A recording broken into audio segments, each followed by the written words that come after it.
Olá, seja bem-vindo a mais um curso na nossa plataforma de ensino de estudo Nova Cidade. É uma alegria ter você conosco em mais esse curso. E hoje vamos desenvolver então uma jornada a respeito do discipulado. Lembrando que aqui, como sendo nós, um ministério, uma plataforma de ensino que abrange diversos tipos de movimentos, nós não queremos aqui dizer qual é o modelo certo ou errado de desenvolver o discipulado local, tá certo? O nosso objetivo é aplicar a você o entendimento a respeito do discipulado bíblico e obviamente que esse discipulado ele tem aplicabilidades diferentes em diferentes contextos, então tem que ficar muito claro isso para nós, tá certo?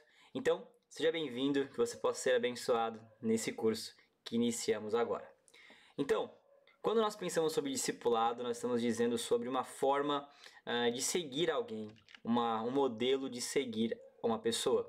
E é por isso que hoje falaremos sobre 4 pontos. Primeiro, a introdução. Segundo ponto, o curso discipulado. Terceiro ponto, a doutrina da imitação de Cristo. E quarto ponto, a conclusão, onde nós vamos fechar esse assunto, tá certo? Bom, pensando nisso, nós colocamos uma citação de Kierkegaard. Ele diz o seguinte: há apenas um único nome no céu e na terra, somente um único caminho, somente um único modelo. Aquele que escolhe seguir a Cristo escolhe o nome que está acima de todo nome, o modelo que está elevado acima de todos os céus, mas contudo também um ser humano que pode ser modelo para um ser humano. Então Kierkegaard ele vai desenvolver a ideia e o senso de urgência a respeito do pensar sobre o discipulado. Afinal, o discipulado é um caminhar em prol de tornar-se parecido com alguém. Isso é interessante porque traz para nós a realidade de que discipulado não é somente, portanto, eu me parecer como o meu discipulador, de parecer como o meu amigo, de parecer como o meu pastor, mas de fato de sermos parecidos com alguém. Esse alguém é o próprio Cristo, é o próprio Deus que tornou-se homem. Isso que é o belo de olharmos para Cristo, porque se nós nos deparamos com a ideia de que o nome dele está acima de todo nome, mas também nos deparamos que ele é um ser humano, ou tornou-se um ser humano para que nós pudéssemos olhar e de alguma forma copiar, logo nós temos um modelo real. O segundo Adão é um modelo real. Cristo é o modelo real. Então, não é sobre pastores, não é sobre líderes, mas sobre Cristo. Ele é o discipulador correto, ele é o líder correto, ele é o bom pastor. Sem ele, e se nós não olharmos para ele, nós estamos falhando em nosso discipulado. Então, um curso de discipulado. Cristo ele vai desenvolver, a partir da grande comissão, nós vamos ver agora Mateus capítulo 28, a ideia de discipulado, ou a ideia do desenvolver a igreja, sua comunidade de irmãos, sua família em terra, enquanto ele ainda não vem, enquanto ele não volta. Então, Mateus 28 diz o seguinte, portanto, vão e façam discípulos de todas as nações, batizando-os no nome do Pai, do Filho e do Espírito Santo. Ensinem esses novos discípulos a obedecerem a todas as ordens que eu lhes dei. E lembre-se disso, estou sempre com vocês até o fim dos tempos. Então, Cristo aqui ele é muito claro a respeito da sua ordem, a grande comissão. Ou seja, a ideia do crescimento da igreja, a ideia do desenvolver do cristianismo é pautado em discípulos que fazem discípulos. Mas não qualquer tipo de discípulo, discípulos de Cristo, que olham para Cristo, o imitam e mediante a isso ensinam outros a também imitarem a Jesus. O belo de tudo isso é que Jesus ele vai dizer para que esses discípulos não somente vão e batizem, mas ensinem esses novos discípulos, esses homens que virão, a obedecerem todas as ordens que ele mesmo deu. Ou seja, a jornada cristã não é somente pautada por ritos, mas por uma forma de vida. Ou seja, aquilo que eu falo, aquilo que eu penso, como eu falo, como eu penso, como eu vivo, é um reflexo do Senhor, do discipulador, do líder que eu estou seguindo. E é isso que Jesus deixa muito claro aos seus discípulos, e é isso que também fica muito claro para nós nesses dias. É tempo de olharmos para Cristo e, mediante a isso, aprendermos o quanto mais possível para que possamos ensinar o quanto mais possível. É impossível sermos de fato cristãos sem conhecermos a Cristo. E quando nós olhamos para as Escrituras, nós temos formas de observar, analisar e ter um relacionamento. Então, existe algo bem interessante. O discipulado é o ato de seguir Jesus e o discipulado também é o ato de ajudar alguém a seguir Jesus. Então, a realidade do discipulado é que não existe somente aqueles que estão olhando para Jesus e estão vivendo suas jornadas solitárias, o seu caminho, quem sabe, solitário. Mas o discipulado é a unidade entre homens que seguem a Jesus e que fazem outros a seguirem também Jesus. Portanto, se nós estamos numa jornada onde não existe o cuidado mútuo com o outro, não existe o doar-se pelo outro, nós não estamos vivendo o genuíno discipulado de Jesus. E isso tem que ficar claro para nós. Tá certo? É obviamente que existem estações em nossas vidas, existem momentos em nossas vidas onde nós estamos, quem sabe, mais aptos a cuidar e menos aptos a cuidar. Existe a questão do neófito, do novo na fé, existe a questão das estações de dificuldade, de modificação de vida, de modificação de família, às vezes um casamento novo, né? Às vezes filhos, enfim, tantas coisas acontecem na vida de um cristão, mas a realidade é que Cristo nos ensina a seguirmos e também ajudarmos outros a segui-lo. Então, é uma ajuda mútua, é um círculo virtuoso, ou seja, eu olho para Cristo, eu sigo, mas eu levo alguns junto comigo nessa jornada. Bom, então lá em Lucas, capítulo 14, existe uma porção onde nós temos a realidade do custo disso. E aqui é talvez a grande ponto de análise. Por quê? Seguir a Jesus não é somente um ato fundamentado, quem sabe, por uma emoção, mas existe uma racionalidade nisso. Quando eu falo de racionalidade, não significa que o nosso Deus ele simplesmente falará a nós através do nosso raciocínio, através da física, né? Através das questões materiais. É claro, ele é imaterial. Na verdade, ele é além da física, ele é metafísico, Deus é sobrenatural. Mas nós precisamos entender que a nossa racionalidade é um atributo nosso que nos faz observar, entender e, mediante a isso, compreender o que é seguir a Jesus. Bom, lá em Lucas 14, né, o evangelista diz o seguinte: uma grande multidão seguia Jesus, que se voltou para ela e disse: se alguém que me segue amar pai e mãe, esposa e filhos, irmãos e irmãs e até mesmo a própria vida mais que a mim, não pode ser meu discípulo. E se não tomar sua cruz e me seguir, não pode ser meu discípulo. Quem começa a construir uma torre sem antes calcular o custo e ver se possui dinheiro suficiente para terminá-la, pois, se completar apenas os alicerces e ficar sem dinheiro, todos rirão dele, dizendo: esse aí começou a construir, mas não conseguiu terminar.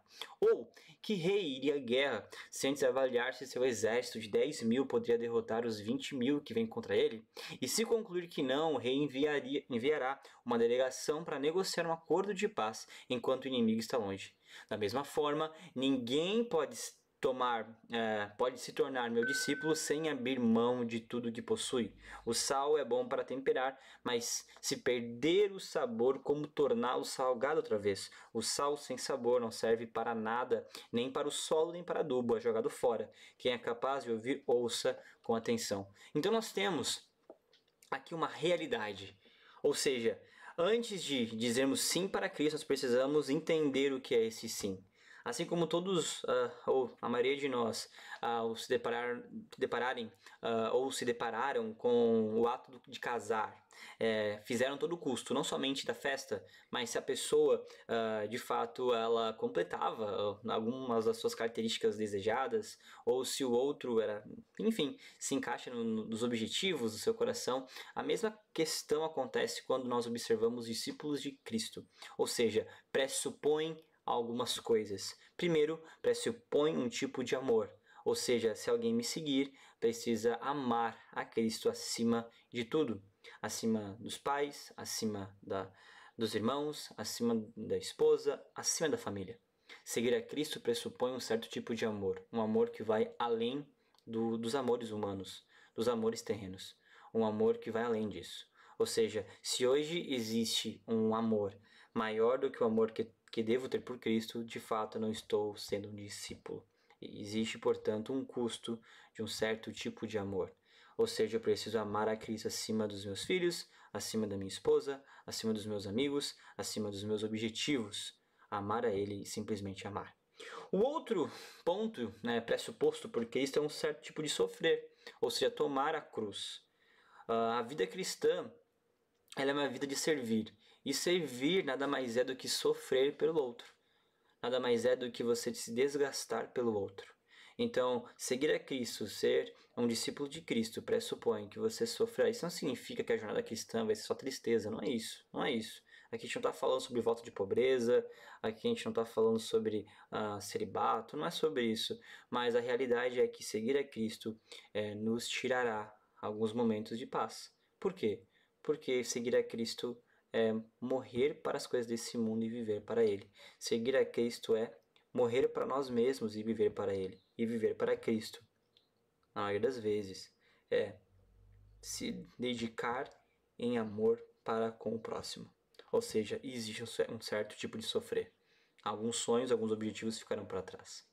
Além disso, o terceiro e último ponto que pressupõe seguir a Jesus é um certo tipo de desapego. Ou seja, nós precisamos entender que ser discípulo dele significa que nós não podemos mais nos prender às coisas desse mundo, nos prender aos desejos desse mundo. É um desapego da realidade, é algo que vai além daquilo que podemos conquistar, daquilo que podemos ter. Seguir a Cristo significa que nossos olhos já não estão mais nessa terra. Isso não nos leva simplesmente então a não querer mais cuidar das coisas ou não ter alegria na vida na terra. Não é sobre isso. Não é sobre miséria, mas ter um certo tipo de desapego, observar que nada nessa vida nos faz brilhar os olhos mais do que olhar para Jesus e desejar a sua presença. Bom, Jonas Madureira vai falar algo muito belo em seu livro Curso Discipulado, um livro que nós utilizamos também como fundamento nesse curso. Ele diz o seguinte: a verdadeira igreja não é uma multidão que simplesmente segue Jesus, mas a reunião de todos aqueles que seguem Jesus nos termos de Jesus. Ou seja, igreja é um lugar de pessoas que seguem Jesus, mas a forma como Jesus quer ser seguido, não como nós queremos. O Cristo ele não se molda a nós, mas somos nós que nos moldamos a Ele. Isso tem que ficar muito claro para essa geração, para esse tempo, onde o discipulado tem se tornado às vezes muito mais um acompanhamento terapêutico, não que isso não seja necessário, assim o é, mas o discipulado tem se tornado às vezes só um lugar de desabafo e não um lugar de olhar para Jesus e observar a verdade, eu preciso avançar. Bom, então, dentro do contexto do discipulado, nós temos algumas circunferências, né? Alguns raios de mais intimidade com o Senhor e raios com menor intimidade. Então, nós temos, por exemplo, em Cristo, nós temos ele falando às vezes com os 12 e ele às vezes falando com os discípulos, né? Afinal, ele envia os 70, por exemplo. E também tem as multidões que o seguem. As multidões conheciam Jesus de uma forma, talvez pelos milagres, talvez pelas multiplicações de pães e peixes. Os 12, os 70 já conheciam Jesus de uma forma muito mais complexa. Cristo os envia, ou seja, existia já uma proximidade maior, já haveria uma aproximação maior. Jesus ele já estava com eles de forma um pouco mais presente, né? Afinal eles são enviados para a missão. E nós temos os 12, de fato os 12 estão com Jesus em todos os momentos. E nós vamos observar então, né, a questão pontual é: onde estão os nomes dos 70? Nós não sabemos quem eram os 70, nós não sabemos todos que participavam da multidão, mas nós sabíamos os nomes e sabemos os nomes dos 12. Então nós conhecemos isso. Então isso é bem importante porque traz para nós a realidade de que o anonimato ele não é algo que um cristão deveria desejar. Ou seja, ninguém me conhece.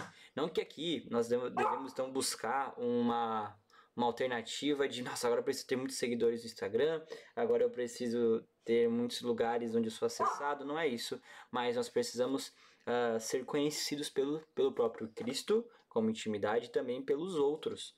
E como nós somos conhecidos pelos outros? Pela nossa forma de devoção a Deus. Porque a nossa forma de devoção a Deus implica em um cuidado e um amor com o outro. Então isso tem que ficar muito claro para nós. O anonimato dentro do reino de Deus é pecado. Nós precisamos ser conhecidos pelo outro.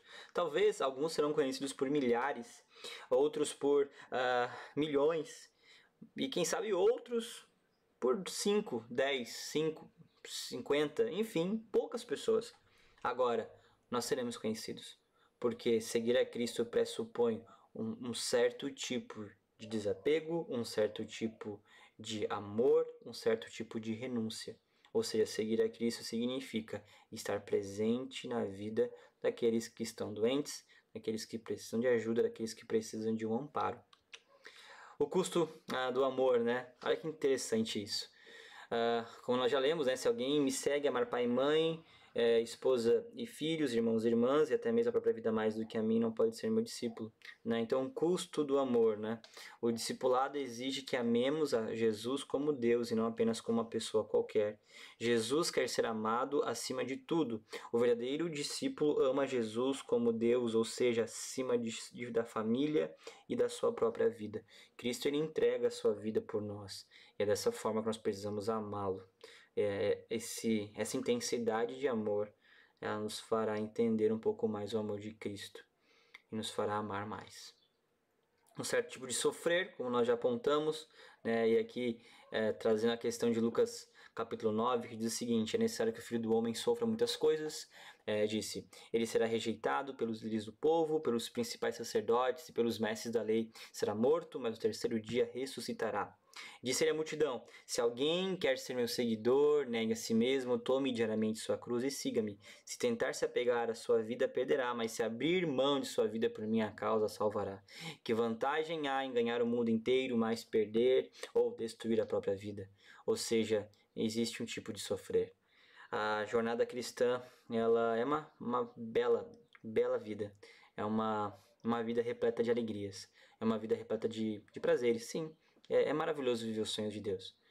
Mas isso significa que nós temos que pegar a nossa cruz diariamente. Ou seja, o sofrer muitas vezes pelo outro. O sofrer muitas vezes por Cristo. O custo também de carregar a cruz. A cruz era símbolo de rejeição e humilhação. O sujeito que carregava uma cruz tinha sido banido da sociedade, porque era considerado uma ameaça para todos. Ele deveria ser eliminado, mas não sem antes passar por um doloroso processo de humilhação e sofrimento. Então, seguir a Cristo existe um certo tipo de sofrer.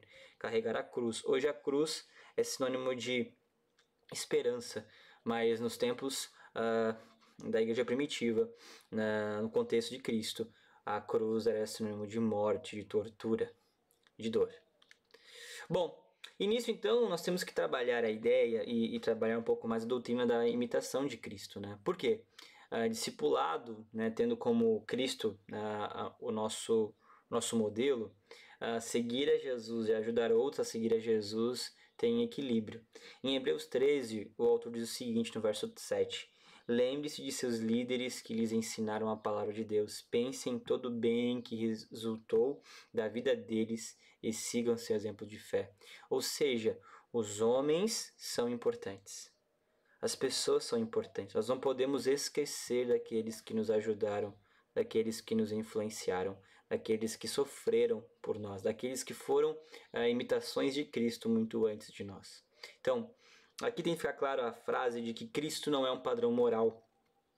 E isso é uma grande mentira, onde Cristo tornou-se, quem sabe, somente um padrão moral, somente alguém onde nós olhamos e simplesmente queremos repetir seus atos morais. Não, vai muito além disso, né? Robert Emerson Kelly diz o seguinte: os apóstolos e seus seguidores não imitavam os exemplos morais da vida de Jesus, mas o ato síntese de sua crucificação. O Cristo crucificado em sua atitude de auto-sacrifício, em vez de qualquer padrão específico retirado da memória de sua vida. Ou seja, seguir a Jesus não é simplesmente seguir os padrões morais de Jesus, não roubar, enfim, mas é viver o que ele viveu, ou seja, uma vida de sacrifício, uma vida de doação, uma vida de entrega. Né? Afinal, o que Paulo fala, né? Sede meus imitadores como sou de Cristo. Ou seja, aqui está falando o seguinte, Paulo está falando o seguinte: me siga porque eu sigo a Jesus. E pode me imitar porque eu estou imitando.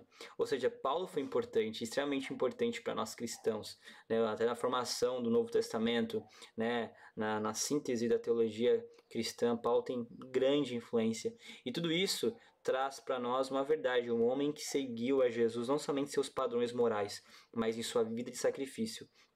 Um homem como Paulo, né, se dedicou tanto que chegou até nós os seus escritos e a sua vida e as suas renúncias. João Madureira, ele continua no seu livro dizendo o seguinte: nenhum cristão que se preze imita Jesus sem a mediação apostólica. Aliás, tudo o que sabemos e devemos saber de Cristo é oriundo do ministério dos apóstolos. Então, o que o João Madureira está querendo trazer aqui? Poxa, nós imitamos Cristo por quê? Porque alguém imitou. Ou seja, os apóstolos imitaram. Os apóstolos se dedicaram em vida e também em morte, né, no seu martírio, a seguir a Jesus. Não somente em padrões morais, não somente em fazer o que é correto, mas em desenvolver estratégias e intencionalidades no avanço da igreja. Então os apóstolos são esses exemplos para nós. Eles são homens que nós temos que olhar, é por isso que os homens são importantes, né? Então os apóstolos são um modelo de imitação de Cristo, né, em tudo. E é por conta deles que Cristo chegou até nós, né? Os seus relatos, a sua história, os evangelhos, foi por conta desses homens que imitaram a Jesus, não somente em atitudes, mas em vida, em objetivos. O discipulado deve ser sempre a imitação de Cristo por meio da pregação apostólica. Então, dentro do discipulado, muitas vezes nós nos tornamos, às vezes, parecidos com o nosso discipulador, né? E não que seja errado no sentido de, poxa, tem pessoas que são piedosas, né? Tem discipuladores que são piedosos, líderes e pastores que são piedosos. Mas nós temos que olhar para os apóstolos e neles observar grandes feitos também. Né? Grandes feitos, porque eles são homens copiando a Cristo.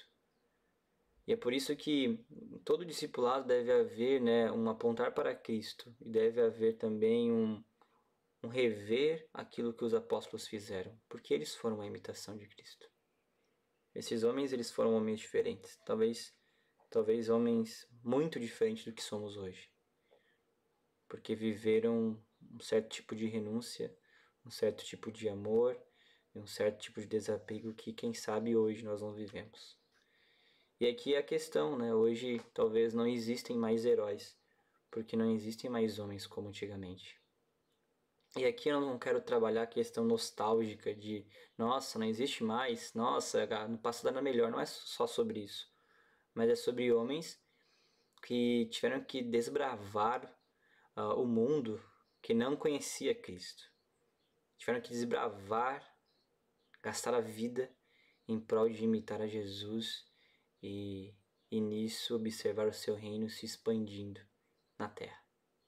Então talvez hoje não existem mais heróis, porque não existem mais homens com esse certo tipo de desapego, de amor e de sacrifício. Não há mais espaço para autenticidade nem para autorrealização. Basta o discípulo ser como seu mestre. E aqui nós caminhamos para o final, onde entendemos a ideia de que todos nós queremos ser autênticos, né? Ou seja, eu quero ser diferente, eu quero ser único, eu quero impactar uma geração de forma diferente. Eu quero ter uma autorrealização, ou seja, eu quero alcançar meus objetivos. Mas o discipulado cristão, bíblico, ele pressupõe que nós não precisamos mais sermos nós, senão sermos Cristo. Nós não precisamos mais realizar os nossos sonhos, mas os sonhos de Cristo. Basta para nós, como discípulos de Cristo, sermos como Ele foi, como Ele é. Conclusão, portanto, caminhando para o final, qual o melhor modelo de discipulado? O Bounds vai dizer o seguinte: estamos constantemente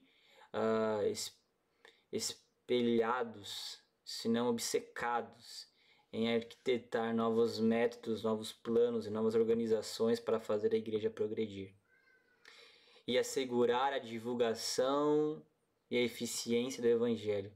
Essa orientação ordineira tem a tendência de perder a visão da pessoa, na pessoa, ou afogar a pessoa no plano ou na organização. O plano de Deus é usar pessoas e usá-las muito mais do que qualquer outra coisa. Pessoas são um método de Deus. A igreja está procurando métodos melhores Deus está procurando pessoas melhores. Ou seja, talvez nós precisamos nos desapegar muitas vezes, cada vez mais, de um método e olharmos para um modelo. Nós queremos muitas vezes um método que tenha mais eficiência. Deus quer pessoas que tenham mais eficiência. Ou seja, Cristo já vem buscar pessoas, não uma metodologia. Nós temos que cuidar com isso. Portanto, terminamos esse momento, o nosso curso a respeito do discipulado, ou o custo do discipulado. Eu de fato espero que você tenha sido extremamente abençoado e que você possa, através dos nossos estudos, dos nossos materiais, aprofundar ainda mais a sua vida de discipulado em Cristo Jesus. Assim, terminamos por aqui. Que Deus abençoe a cada um, em nome de Jesus. Até mais.